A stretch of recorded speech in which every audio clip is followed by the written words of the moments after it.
میں تصور یہ ہوتا ہے کہ ہم ذریعے کے طور پر اختیار کر رہے ہیں اور سب کچھ کرنے والا کون ہے؟ تو اللہ تعالیٰ کی ذات ہے. اللہ تعالیٰ ہی جو کچھ کرے گا.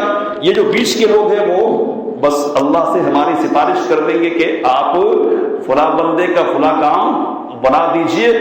یہ ابتدائی تصور اور سوچ ہوتی ہے، لیکن یہ تصور آگے بڑھتے بڑھتے ایک دوسری شکل اختیار کر لیتا ہے، اور وہ کیا ہے؟ تو جن کو واسطہ بنایا جا رہا تھا نا، وہ خود مقصود بالذات ہو جاتے ہیں اور انہی سے سب کچھ مانگا جانے لگتا ہے. تو شرک کو اس ذریعے سے آغاز ملتا ہے اور پھر شرک کیا ہے؟ گہرا ہوتا جاتا ہے. میرے بھائیوں، میرے بزرگوں، قرآن کریم یہ کہتا ہے اور نبی اکرم صلی اللہ علیہ وسلم کی احادیث یہ کہتی ہے کہ اللہ کی عبادت کے لیے، اللہ تک اپنی بات پہنچانے کے لیے کسی قسم کے وسیلے کی قطعی ضرورت نہیں ہے. کیا ہے قطعی ضرورت؟ تو آیات اور حدیث بہت ساری ہمارے سامنے آتی رہتی ہے، اس لیے تفصیل میں جانے کی ضرورت نہیں ہے. اللہ نے کہا سورۃ البقرہ میں وَإِذَا سَأَلَكَ عِبَادِي عَنِّي فَإِنِّي قَرِيبٌ، میرے بندے میرے بارے میں پوچھے اے نبی صلی اللہ علیہ وسلم تو آپ کہہ دیجئے کہ میں قریب ہوں، میں قریب ہوں. اجیب دعوت الداعی اذا دعان، جب پکارنے والا مجھ کو پکارے تو میں پکارنے والے کی پکار کو لبیک کہتا ہوں، سنتا ہوں. تو مجھے ہی پکارے، مجھ پر ہی ان کا یقین ہو تاکہ وہ مقصود کو پہنچ جائے. تو اللہ نے ڈائریکٹ بات کی ہے. امام ابن تیمیہ رحمۃ اللہ علیہ کا ایک جملہ اس وقت ہمارے پیش نظر ہے. امام ابن تیمیہ رحمۃ اللہ علیہ نے کہا کہ هناك واسطة من جحدها فقد كفر، ایک واسطہ ہے کہ جس نے اس کا انکار کیا اس نے کفر کیا. وهناك واسطة من اقر بها فقد كفر، ایک دوسرا واسطہ ہے کہ جس نے اس کا اقرار کیا وہ کافر ہو گیا.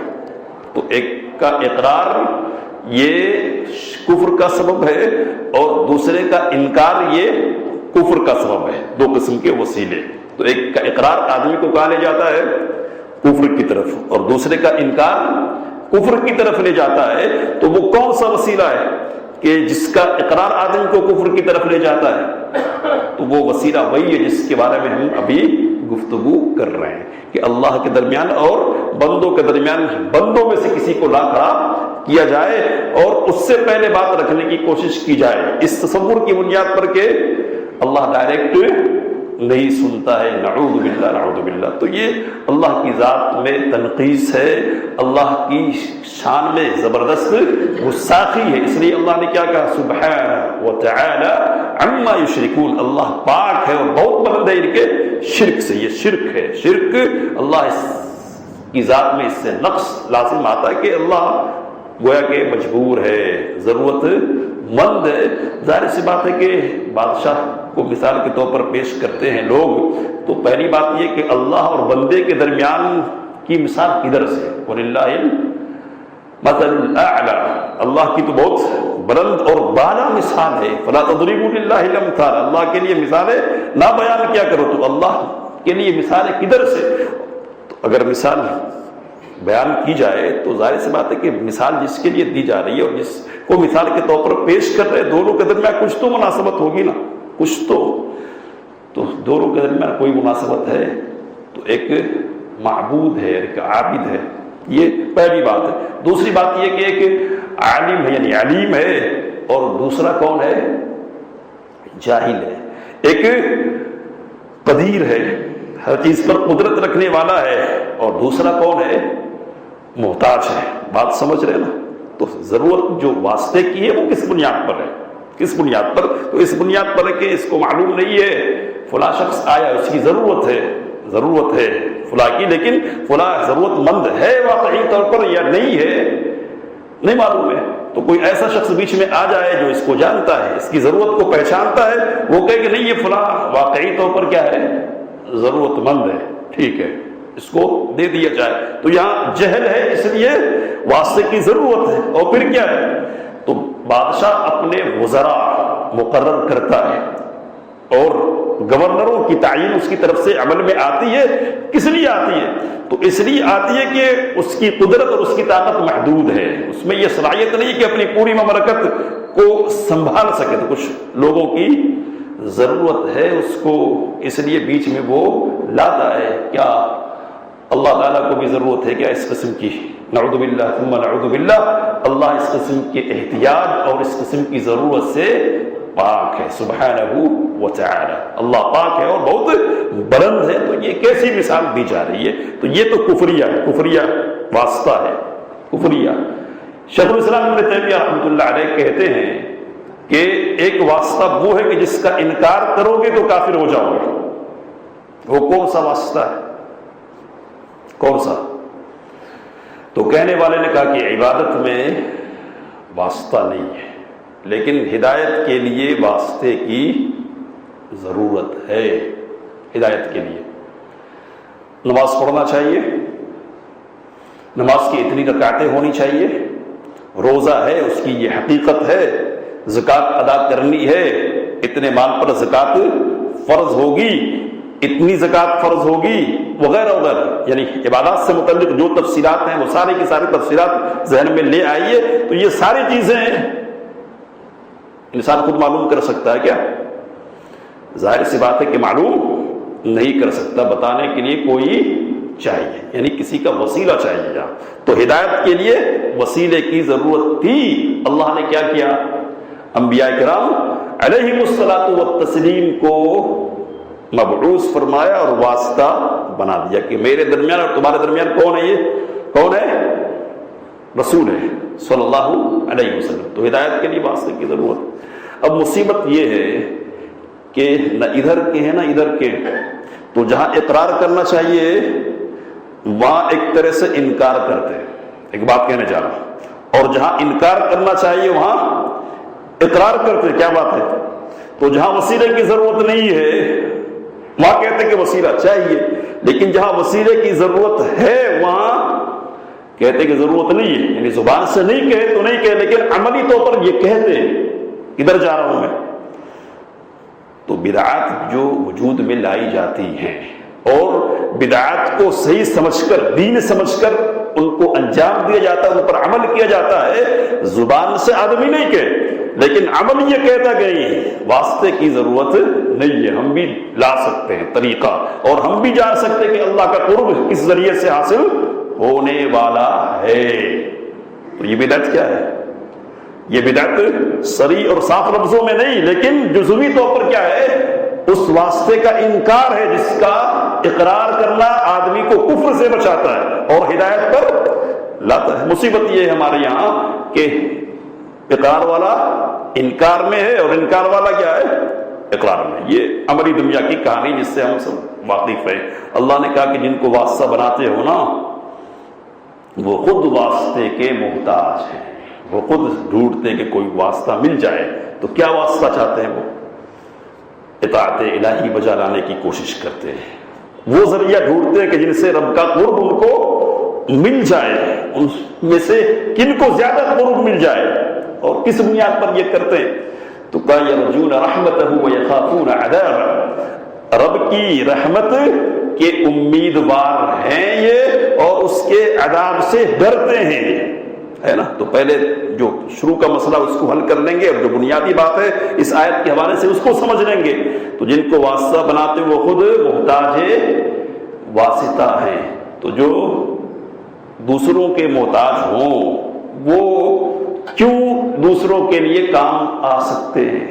کہنے کی مطلب کیا ہے کہ لا الہ الا اللہ اگر پڑھتے ہو اور توحید کا اقرار کرتے ہو تو اس کا تقاضا یہ ہے کہ اللہ کی عبادت میں کسی کو واسطے کے طور پر نہیں لایا جائے. اگر واسطے کے طور پر لاتے ہو تو پھر لا الہ الا اللہ کو تم نے نہیں سمجھا، اس کی خلاف ورزی کی ہے، خلاف ورزی. ٹھیک ہے، یہ بنیادی بات ہے. اور باب سے اس آیت کا یہی تعلق ہے کہ واسطے کی ضرورت اللہ تعالیٰ کی کو نہیں ہے. جو لوگ واسطہ بناتے ہیں وہ لا الہ الا اللہ کا حق نہیں ادا کر رہے اور انہوں نے لا الہ الا اللہ کو صحیح طور پر نہیں سمجھا ہے. تو بنیادی مسئلہ تو یہی ہے، اسی کو اصل سمجھنا ہے. لیکن لیکن آگے بڑھیں گے، اللہ نے آگے کہا کہ رحمت کی امید رکھتے ہیں اور اس کے عذاب سے ڈرتے ہیں۔ تو مومن کی حالت یہی ہے کہ وہ بیچ کی حالت میں ہوتا ہے، رحمت بھی رکھتا ہے، رحمت کی امید بھی رکھتا ہے اور عذاب سے ڈرتا بھی ہے۔ رحمت کی امید رکھتا ہے تو وہ کیا کرتا ہے؟ کیا کرتا ہے؟ تو عبادات بجا لاتا ہے، نافرمانی سے بچنے کی کوشش کرتا ہے، اور انسان ہونے کے ناطے اگر گناہ ہو جائے، احکام کی بجا آوری کے سلسلے میں کوتاہی ہو جائے، نواہی سے بچنے کے سلسلے میں کوتاہی میں پڑ جائے، تو کیا کرتا ہے؟ وہ مایوس نہیں ہو جاتا کہ اب تو چلے گئے، اب کیا ہوگا، تو ڈوب ہی گئے تو اور ڈوبنا صحیح ہے نا، ڈوبنا صحیح۔ مثال ہے ہمارے سامنے کہ 99 لوگوں کو قتل کر دیا، صرف اشارہ کر رہا ہوں، 99 لوگوں کو قتل کر دیا ہے۔ فتویٰ یہ پوچھنے آیا کہ میری توبہ قبول ہو سکتی ہے یا نہیں ہو سکتی؟ کہا کہ نہیں، اتنے لوگوں کو قتل کرنے کے بعد اب تمہاری معافی کا کیا سوال ہے؟ تو کہا کہ جب معافی ملنے ہی والی نہیں تو پھر ایک اور صحیح۔ تو مایوس کر دیا نا رحمت سے، نہ امید کر دیا، یہ جرم کا سبب بن گیا۔ نہیں، جرم ہو تو رحمت سے مایوس نہیں ہونا چاہیے اور عذاب سے ڈرنا چاہیے۔ تو عذاب سے ڈرنے پر آدمی جری نہیں ہوتا ہے نا۔ اس صورت میں بھی گناہ سے وہ بچتا ہے، اور جو کرنے کے کام ہے ان کو کرنے میں لگا رہتا ہے۔ لکھنے والے نے لکھا ہے کہ زندگی میں جب تک زندگی کی گاڑی رواں ہے، دوا ہے، چل رہی ہے، مومن کو اسی بیچ کے راستے پر زندگی گزارنا چاہیے، امیدوار بھی رہنا چاہیے رحمت کا، اور رب کے عذاب سے ڈرتے بھی رہنا چاہیے۔ لیکن زندگی کی گاڑی جب آخری لمحے میں داخل ہو جائے اور اس دنیا سے رخصتی کا وقت آ جائے تو اس موقع پہ خوف کو درکنار کر دینا چاہیے۔ کیا سمجھے؟ اس موقع پہ کس کو غلبہ دینا ہے؟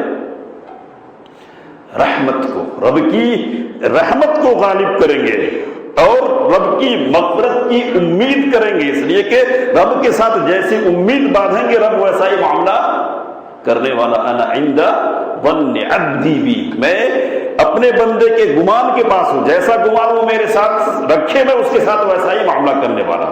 تو اب تو کچھ کرنے کی پوزیشن نہیں ہے نا، اب تو جو ہے وہ رب کی رحمت ہی ہے، تو اب رحمت ہی سے لو لگانی ہے اور اسی کو کیا کرنا ہے؟ اوپر کر لینا ہے، اس کو غالب کر لینا ہے۔ ٹھیک ہے، تو یہ آیت کریمہ اور اس کے حوالے سے کچھ باتیں آگے۔ دوسری آیت کریمہ جو نقل کی گئی ہے وہ سورۃ الزخرف کی ہے۔ اللہ تعالیٰ نے حضرت ابراہیم علیہ السلام کا ذکر کیا، اور ابراہیم علیہ السلام بڑے اسوہ ہے اور نمونہ ہے ہمارے لیے۔ نبی اکرم صلی اللہ علیہ وسلم کو بھی حکم ہوا کہ ملت ابراہیمی کی آپ کو پیروی کرنی چاہیے۔ حضرت ابراہیم علیہ السلام کی بڑی خوبیاں ہیں، بڑی خصوصیتیں ہیں۔ ان خصوصیات میں سے ایک خصوصیت ان کی یہ ہے کہ یہ ابو الانبیاء ہے۔ ابو الانبیاء مطلب کیا ہے؟ ابراہیم علیہ السلام کے بعد معلوم حقائق کی بنیاد پر، جو علم ہمارے سامنے ہے اس کی بنیاد پر جو بات سامنے آتی ہے وہ یہ کہ ان کے بعد کوئی پیغمبر ایسا نہیں آیا جو ان کی نسل سے نہیں۔ سارے پیغمبر حضرت ابراہیم علیہ السلام کی نسل سے تعلق رکھنے والے۔ ایک طرف اسحاق ہے، اور اسحاق علیہ السلام بنو اسرائیل کے جد ہیں، ہے نا، تو سارے انبیاء بنی اسرائیل اسحاق علیہ السلام کے واسطے سے، ابراہیم علیہ السلام کی نسل سے۔ اور دوسری طرف کون ہے؟ تو حضرت اسماعیل علیہ السلام۔ اسماعیل علیہ السلام کی نسل میں قابل ذکر کوئی نبی ہے تو وہ کون ہے جن کو ہم جانتے ہیں؟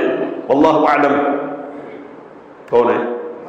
ہمارے رسول صلی اللہ علیہ وسلم۔ تو وہ بھی کون ہے؟ تو ظاہر سی بات ہے کہ میں اپنے باپ ابراہیم کی دعا ہوں، باپ ہے نا۔ اور یہ دو نسلیں ہیں، ایک تیسری نسل بھی ہے تفسیری روایات کی بنیاد پر۔ تو ایک نبی ہے، کون ہے وہ؟ حضرت شعیب علیہ السلام، ہے نا۔ کہتے ہیں کہ وہ تیسری نسل سے، بنو قطورہ کی نسل سے ہے۔ تو وہ بھی کون ہے؟ حضرت ابراہیم علیہ السلام کے بیٹے مدین یا مدیان کی اولاد سے۔ تو کوئی نبی ایسا نہیں گزرا کہ جو حضرت ابراہیم علیہ السلام کی نسل سے نہیں ہو۔ تو یہ ابو الانبیاء ہیں، اپنی قوم کو اور اپنے باپ کو خطاب کر رہے ہیں کہ اعلان حق کے سلسلے میں کسی کی بھی پرواہ نہیں کرنی ہے، اپنا ہی کیوں نہ ہو، قریب ترین فرد اس کو بھی حق بات سنانی. باپ کو سنایا ابراہیم علیہ السلام نے، رشتہ داروں کو سنایا. تو یہ اسوہ حضرت ابراہیم علیہ السلام کا. تو اعلان حق کیا ہے کہ اننی براء مما تعبدون، بے شک میں بری ہوں، علیحدہ ہوں، علیحدہ دور ہوں، کس سے؟ ان سے جن کی تم عبادت کرتے ہو. تو تمہارے معبودوں سے اعلان براءت ہے. شیخ صالح الفوزان حفظہ اللہ لکھتے ہیں کہ یہ اعلان دھڑلے سے، عام زبان میں کہہ رہا ہوں، یعنی علانیہ، بالکل کلم کلا ہے، کلم کلا. یہ تمہارے معبود ہے نا، ان کی تم پوجا کرتے ہو، تو ان کے سلسلے میں میرا اعلان ہے کہ میرا ان سے کوئی تعلق نہیں ہے. اعلان براءت ہے، میں دشمن ہوں ان کا. فإنهم عدو لي، یہ میرے دشمن ہیں. مختلف الفاظ ہیں مختلف مقامات پر. تو سورۃ الشعراء میں کیا ہے؟ میرے دشمن ہیں. تو بالکل دشمنی کا اظہار ہے. شیخ صالح الفوزان حفظہ اللہ کہتے ہیں کہ یہ اس دشمنی کا اعلان کلم کلا ہو رہا نا. اگر ان میں کچھ دم ہوتا نا، ان میں، ان معبودوں میں، تو کچھ تو بگاڑ لیتے حضرت ابراہیم علیہ السلام کا. تو کچھ بگاڑنے کی پوزیشن تھی نہیں ان کی، تو کیا بگاڑیں گے؟ تو بگاڑنے والے کبھی رہی نہیں. بگاڑنے والا صرف اور صرف کون ہے؟ اللہ تعالی ہے. تو اعلان براءت کس کی طرف سے؟ حضرت ابراہیم علیہ السلام کی طرف سے. سارے معبودوں سے بری ہوں، میں دور ہوں، کوئی تعلق میرا نہیں ہے. آگے کیا کہا؟ الا الذی فطرنی، سوائے اس معبود کے جس نے مجھ کو پیدا کیا ہے، سوائے اس معبود کے جس نے مجھ کو پیدا کیا.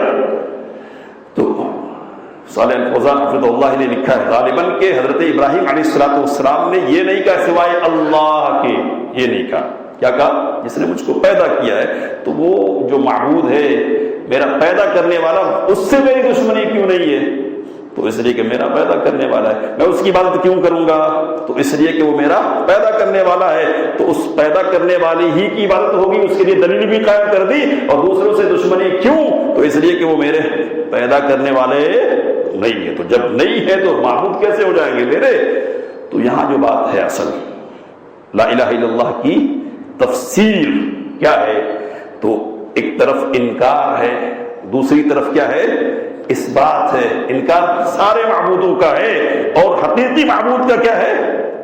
اقرار ہے، اس بات ہے. الا الذی فطرنی، لا الہ الا اللہ میں بھی کیا ہے؟ لا الہ الا اللہ میں بھی تو یہی ہے نا، لا الہ، کوئی معبود نہیں، یعنی حقیقی معبود سوائے اللہ کے. تو سارے معبودوں کا انکار، اور پھر حقیقی معبود کا اقرار. یہی حضرت ابراہیم علیہ السلام کی طرف سے ہو رہا. اب یہاں غور کرنے اور سمجھنے کی بات یہ ہے کہ حضرت ابراہیم علیہ السلام نے جب معبودوں کا انکار کیا تو حقیقی معبود کا اقرار بھی انہوں نے کیا. سارے تمہارے معبود ہو. پھر کہا کہ نہیں، وہ معبود نہیں جس نے مجھ کو پیدا کیا ہے. تو اس سے یہ بات معلوم ہوتی ہے کہ ابراہیم علیہ السلام کی قوم دوسروں کو بھی پوج رہی تھی اور اللہ کی عبادت بھی یہ کرتی تھی، لیکن ایسی عبادت اللہ کی کہ جس کے ساتھ دوسروں کی عبادت شامل ہو جائے، اس عبادت کا کوئی اعتبار اللہ تعالیٰ کے یہاں نہیں ہے. اور کلمہ کا وہ اقرار اللہ تعالیٰ کے یہاں معتبر نہیں ہے کہ جس میں اللہ کی عبادت کا اقرار تو ہو لیکن عملی طور پر اس کی خلاف ورزی پائی جاتی ہو، یعنی دوسروں کی عبادت کی جاتی ہو. اللہ تعالیٰ نے کہا کہ حضرت ابراہیم علیہ السلام نے کہا کہ جس نے مجھ کو پیدا کیا وہ نہیں، اس سے میں دور نہیں ہوں. فَإِنَّهُ سَيَهْدِينِ، وہ مجھے ہدایت دے گا، ہے نا. تو حقیقی جو باپ سے تعلق ہے جس بات کا، وہ تو بات ہمارے سامنے آ گئی ہے. مزید ایک بات یہ ہے ہمارے سامنے اس وقت کہ ہدایت کون دیتا ہے؟ تو ابو الانبیاء حضرت ابراہیم علیہ السلام یہ فرما رہے ہیں کہ ہدایت مجھ کو کون دے گا؟ اللہ دے گا. تو پیغام بہت سارے ہیں یہاں. پہلی بات یہ ہے کہ ہدایت ملنے کے بعد بھی ہدایت کی جستجو رہنی چاہیے، یعنی اس پر جمع رہنے کی فکر ہونی چاہیے، اور یہ سمجھنا چاہیے کہ ہدایت صرف اور صرف کس کے پاس ہے؟ اللہ کے پاس ہے۔ ہدایت کی دو قسمیں بنیادی طور پر صرف اشارہ کر رہا ہوں۔ ایک کا مطلب ہے ارشاد الی الطریق، راستہ بتلا دینا، ادھر جانا ہے آپ کو ٹولی چوکی تو یہ راستہ ہے گیا، اور دوسرا ہے ایصال الی المطلوب، جہاں تک جانا ہے وہاں تک پہنچا کے، ٹھیک ہے آپ کو جانا ہے وہاں تک چھوڑا دو، تو چھوڑ آنا، منزل تک پہنچا دینا، یہ جو ہدایت ہے، دونوں ہدایت اللہ کی طرف سے، لیکن یہ جو دوسری قسم ہدایت کی وہ کس کے ذمہ ہے؟ انک لا تہدی من احببت ولکن اللہ یہدی من یشاء، آپ اس کو چاہے ہدایت نہیں دے سکتے، اللہ جس کو چاہتا ہے ہدایت دیتا ہے، یعنی اس کو منزل تک پہنچا دیتا ہے، مطلوب تک پہنچا دیتا ہے، توفیق سے واسطہ ہے، تو توفیق دینے والا کون ہے؟ اللہ ہے۔ یہ بات بھی ہم کو یہاں معلوم ہو رہی ہے۔ اب آگے چلتے ہیں، تیسری آیت اس سلسلے کی جو نقل کی گئی ہے وہ ہے اتخذوا احبارهم ورهبانهم اربابا من دون اللہ، ان لوگوں نے اپنے احبار کو، حبر یا حبر کی جمع ہے احبار عالم، اور رہبان عابد راہب کی جمع ہے، تو اپنے علماء کو اور اپنے عبادت گزاروں کو، دوسرے لفظوں میں ہمارے یہاں کی زبان میں کہیں گے بزرگوں کو، نیک لوگوں کو کیا کیا انہوں نے؟ بنا لیا۔ اتخذوا اربابا من دون اللہ، اللہ کے علاوہ رب، اللہ کے علاوہ رب بنانا کیا ہے ان کو؟ تو حدیث بہت مشہور ہے ترمذی کی، عدی بن حاتم رضی اللہ تعالی عنہ نبی اکرم صلی اللہ علیہ وسلم کی خدمت میں حاضر ہیں، نبی اکرم صلی اللہ علیہ وسلم ان کے سامنے اس آیت کریمہ کی تلاوت فرما رہے ہیں، تو کہنے لگے کہ یا رسول اللہ لسنا نعبد، اے اللہ کے رسول صلی اللہ علیہ وسلم ہم تو ان کی عبادت نہیں کرتے رہے، تو نبی اکرم صلی اللہ علیہ وسلم نے کہا لیسوا یحرمون ما احل اللہ فتحرمون، کیا ایسی بات نہیں ہے کہ جب یہ اللہ کی حلال کردہ چیز کو حرام کر دیتے تھے تو تم اس کو حرام سمجھنے لگتے تھے؟ تو کہا کہ ہاں کیوں نہیں، ایسا ہی تھا۔ پھر پوچھا اللہ کے رسول صلی اللہ علیہ وسلم الیسوا یحلون ما حرم اللہ، کیا ایسی بات نہیں کہ یہ اللہ کی حرام کردہ چیز کو حلال کر دیتے تھے تو تم کیا کرتے تھے؟ حرام سمجھنے لگتے تھے؟ کہا نبی اکرم صلی اللہ علیہ وسلم نے فتلک عبادتہم، تو یہی ان کی عبادت ہے۔ کیا مطلب ہے؟ تو آیت کریمہ سے جو بات ہمارے سامنے آ رہی ہے وہ یہ کہ حلال و حرام کے سلسلے میں اللہ کے علاوہ کسی کی اطاعت کرنا یہ غیر اللہ کی عبادت کی شکلوں میں سے ایک شکل ہے، ٹھیک ہے؟ اطاعت کس کی ہوگی؟ صرف اور صرف اللہ کی ہوگی۔ حلال کون کرے گا؟ صرف اللہ۔ اور حرام کس کی طرف سے؟ اللہ تعالیٰ کی طرف سے۔ اگر کوئی اللہ کے حرام کو حلال سمجھتا ہے یا اس کے حرام کو حلال کو حرام قرار دیتا ہے تو یہ کیا ہے؟ یہ شرک کرنا ہے۔ اگر دوسرے اس کو قبول کر لیتے ہیں تو جس کی طرف سے یہ بات قبول کی گئی ہے اس نے اس کو، جس نے کر دیا ہے ایسا، اس کو کیا کیا؟ معبود بنا لیا۔ حلال اور حرام کا اختیار کس کو ہے؟ اللہ کو ہے۔ اگر کسی دوسرے کو یہ اختیار دیا گیا تو یہ کفر ہے اور یہ شرک ہے۔ سورۃ الانعام میں جانوروں کا ذکر ہے، مشرکین اپنی طرف سے حرام کر لیتے تھے، ہے نا، اور اپنی طرف سے حلال بھی کر لیتے تھے، اور مسلمان کو شبہے میں ڈالتے تھے کہ دیکھو اللہ نے جس چیز کو حرام مار دیا اس کو تو کہتے حرام ہے، اور جس کو خود مارتے ہیں کیا ہے؟ ہاں کہتے وہ حلال ہے، اللہ کا مارا ہوا حرام۔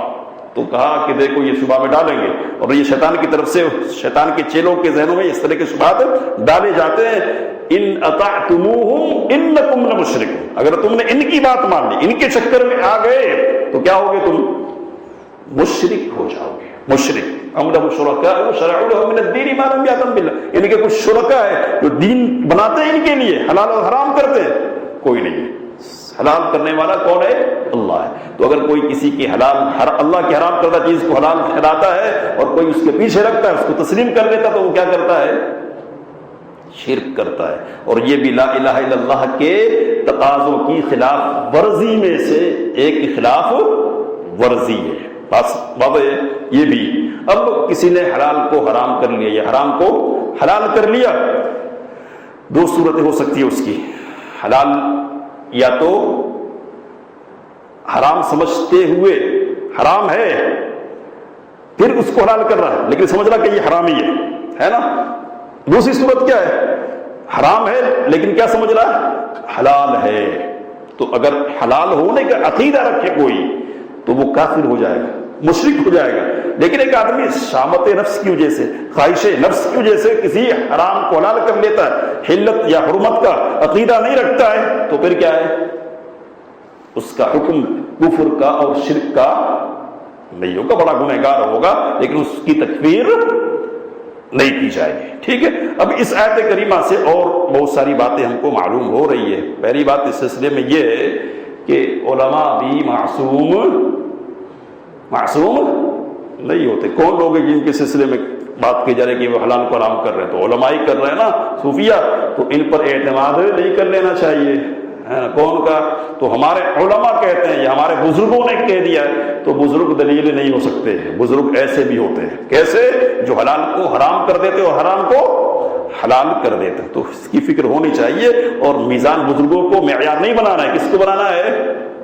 کتاب اللہ کو اور رسول اللہ صلی اللہ علیہ وسلم کی سنت کو معیار بنانا ہے. اور پھر کیا ہے کہ امت میں جو گمراہ علماء ہوتے ہیں نا, ان سے بڑی تباہی آتی ہے. تو عبداللہ ابن مبارک رحمۃ اللہ علیہ کی طرف منسوب ہے شعر کہ هل افسد الدین الا الملوک واحبار السوء والرهبان. دین کو کنہوں نے بگاڑا؟ تو بادشاہوں نے بگاڑا, یا برے علماء اور برے صوفیاء نے بگاڑا ہے. ٹھیک ہے. آگے چلیں گے. اللہ تعالیٰ نے ارشاد فرمایا, یہ چوتھی آیت ہے اس سلسلے کی. اور بھی باتیں لیکن ذرا بہت لمبی ہو جائے گی. آگے صرف اشارہ کریں گے, اگلے ہفتے انشاءاللہ گفتگو کریں گے. کہا وہ من الناس من یتخذ من دون اللہ اندادا, لوگوں میں سے کچھ لوگ وہ ہیں جو اللہ کے علاوہ دوسروں کو شریک ٹھہراتے ہیں, بناتے ہیں. اور یحبونہم کحب اللہ, ان سے اسی طرح محبت کرتے ہیں جس طرح اللہ سے محبت کرتے ہیں. اور کہا والذین آمنوا اشد حبا للہ, اور جو اہل ایمان ہیں وہ اللہ سے زیادہ محبت کرنے والے ان کے مقابلے میں. اور پھر کہا کہ کاش ظالم اس وقت کے منظر کو دیکھ لیتے جب یہ عذاب کو دیکھیں گے, یعنی قیامت کے دن, اور دیکھ لیں گے کہ ان القوت للہ جمیعا, قوت طاقت ساری کی ساری کس کے پاس ہے؟ اللہ ہی کے پاس ہے. کوئی وسیلہ نہیں ہے, کوئی سبب نہیں ہے, کوئی ذریعہ نہیں ہے, اور کسی کے پاس کوئی اختیار نہیں ہے. سارا اختیار کس کے پاس ہے؟ اللہ کے پاس. تو اس دن تو ان کو پورا واضح ہو جائے گا. لیکن اے کاش وہ منظر آج ہی ان پر واضح ہو جاتا. اور کہا کہ نہیں واضح ہوتا تو پھر کیا ہے, تو اللہ تو سخت عذاب دینے والا ہے ہی. اب یہاں کیا بات ہے اس آیت کے حوالے سے؟ تو ایک چوتھی شکل ہے انحراف کی توحید کے سلسلے میں, اور لا الہ الا اللہ کے اقرار کرنے کے سلسلے میں. کیا ہے کہ اگر اللہ کی طرح محبت کی جائے کسی سے تو یہ بھی کیا ہے, شرک ہے, اور لا الہ الا اللہ کے منافی ہے. اللہ کی محبت کیسے کریں گے؟ اللہ کی طرح محبت کیسے کریں گے؟ تو شیخ ابن عثیمین رحمۃ اللہ علیہ نے کہا کہ محبت کی 3 قسمیں ہیں.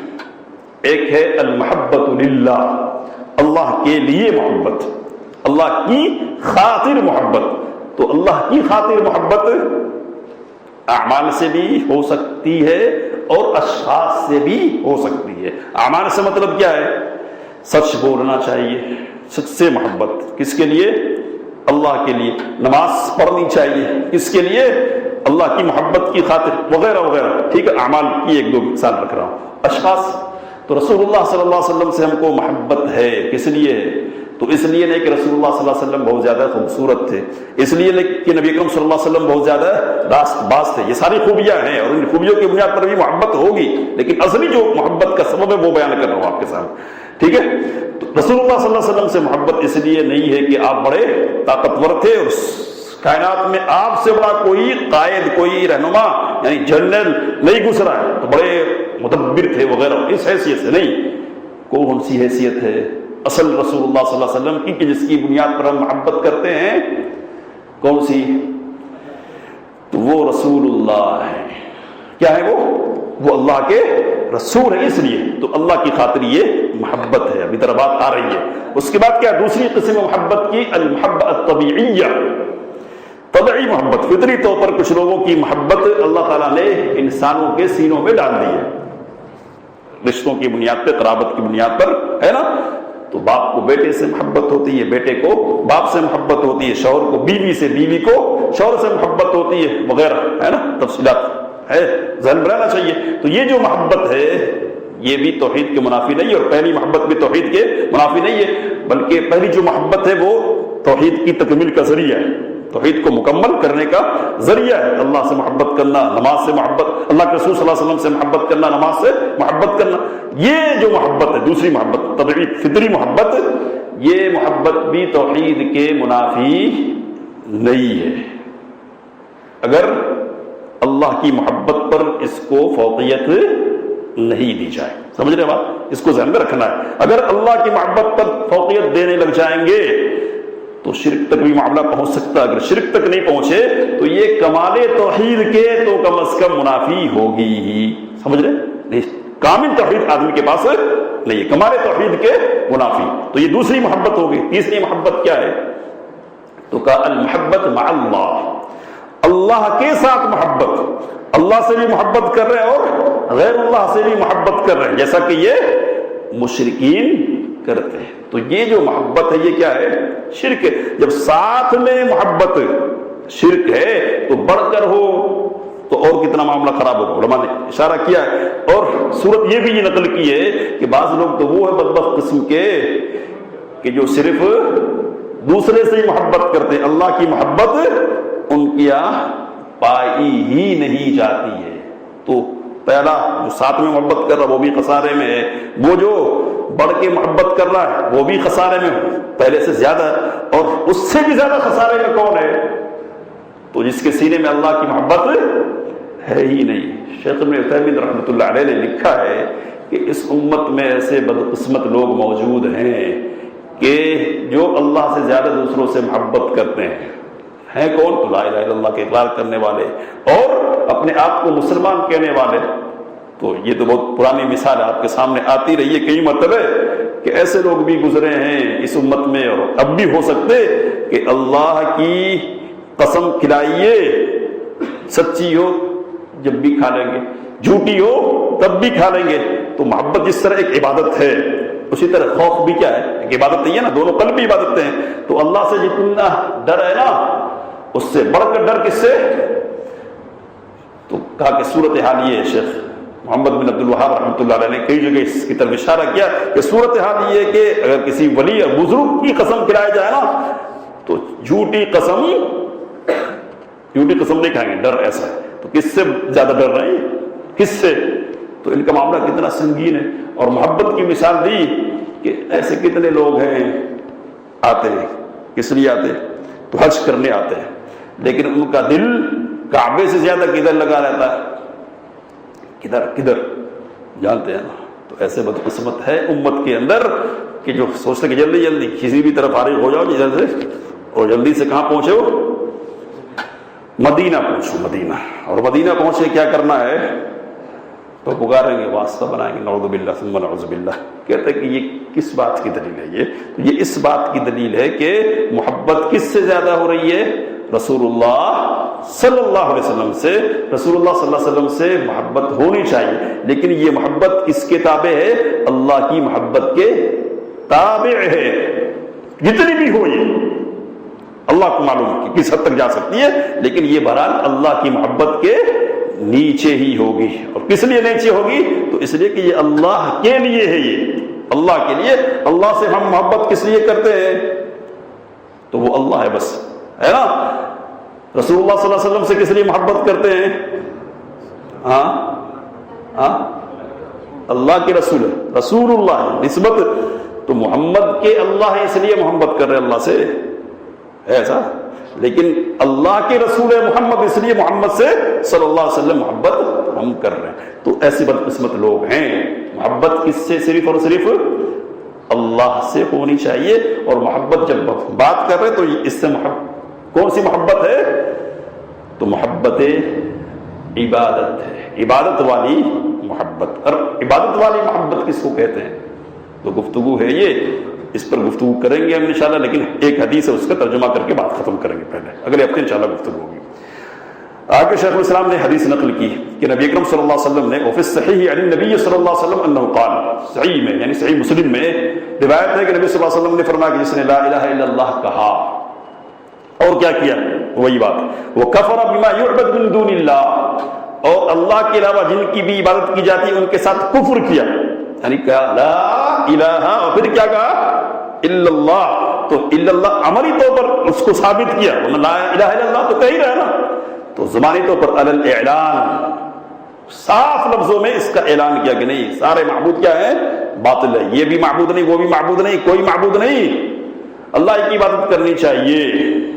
آسان ہے یہ کہنا اللہ معبود ہے، کہنا آسان ہے، لیکن یہ جو ہے نا سامنے ان کی عبادت نہیں ہونی چاہیے، یہ مشکل معاملہ ہے۔ تو اس مشکل معاملے کو حل کرنے کے لیے کیا چاہیے؟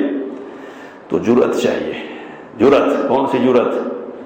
تو جرأت ابراہیمی جرأت چاہیے کہ کسی کو نہیں مانوں گا، صرف کس کو مانوں گا؟ اللہ کو۔ تو جب اللہ کی معبود ہونے کا اقرار کر رہا ہوں تو اس کا یہ مطلب ہے کہ یہ نہیں ہے، یہ ہے نا، یہ نہیں کہ اللہ ہے بس اور ادھر نہیں، خاموشی رہنا۔ کس لیے خاموش رہتے لوگ؟ تو یا تو علم نہیں ہوتا اس لیے، یا علم رہتا لیکن جرأت نہیں رہتی، اس لیے خاموش رہتے کہ نہیں ذرا بولیں گے تو پھر یہ آئیں گے کہاں؟ تو ان کو لانے کے لیے کس نے کہا ہے؟ وہ ٹھیکہ کس نے دیا ہے؟ ٹھیکہ نہیں دیا ہے۔ اللہ کے رسول صلی اللہ علیہ وسلم نے کیا کہا؟ لا الہ الا اللہ بھی کہنا ہے اور کفر بھی کرنا ہے معبودوں کے، دوسرے معبودوں کے ساتھ کیا ہے؟ کفر بھی کرنا ہے۔ جب ایسا کریں گے تو کیا ہوگا؟ کہا حرم مالہ ودمہ، اس کا مال بھی حرام ہو جائے گا، محترم کوئی اس سے تعرض نہیں کر سکتا ہے، اور اس کا مال بھی حرام ہو جائے گا، چھینا نہیں جائے گا، اس سے لڑائی نہیں کی جائے گی۔ اور کیا کہا؟ وحسابہ علی اللہ عز وجل، اور اس کا حساب اللہ عز وجل کے حوالے ہے۔ تو اب بنیادی جو بات ہے وہ تو آ گئی کہ لا الہ الا اللہ دونوں باتیں ہونی چاہیے، اقرار بھی ہونا چاہیے اور انکار بھی ہونا چاہیے، تب آدمی محترم ہوگا اللہ کے نزدیک، اور مسلمانوں کے نزدیک لا الہ الا اللہ پڑھ رہا ہے لیکن خلاف ورزی کر رہا ہے تو وہ مومن نہیں ہوگا۔ خلاف ورزی کرے گا کلم کلا تو مرتد ہے، کیا ہے وہ؟ مرتد ہے، اسلام سے خارج ہے، مرتد کے احکام ہوں گے اس کے ساتھ، اور دل میں چھپائے ہوا ہے تو کیا ہے وہ؟ کیا ہے؟ منافق ہے نا، اس کے احکام ہوں گے۔ اب بنیادی بات جو اور ہے کہ وہ یہ کہ احکام جو دنیا میں لاگو ہوتے ہیں وہ ظاہر کی بنیاد پر ہوتے ہیں۔ اللہ کے رسول صلی اللہ علیہ وسلم نے کیا کہا؟ جان محترم ہے، مال محترم ہے، حساب کس کے ذمہ ہے؟ اللہ کے ذمہ۔ تو منہ سے تو کہہ رہا لیکن دل میں ہے یا نہیں ہے کس کو معلوم ہے؟ وہ اللہ کو معلوم ہے، تو اللہ ہی فیصلہ کرے گا، یہاں ظاہر کے اعتبار کی بنیاد پر فیصلہ کیا جائے گا۔ بس یہی تکاش اللہ تعالیٰ سے دعا ہے کہ جو باتیں کہی گئی ہیں ان سے استفادے کی توفیق عنایت فرمائے۔ آمین وآخر دعوانا ان الحمد للہ رب العالمین، ان الحمد للہ رب العالمین، ان الحمد للہ رب العالمین، ان الحمد للہ رب العالمین، ان الحمد للہ رب العالمین، ان الحمد للہ رب العالمین، ان الحمد للہ رب العالمین، ان الحمد للہ رب العالمین، ان الحمد للہ رب العالمین۔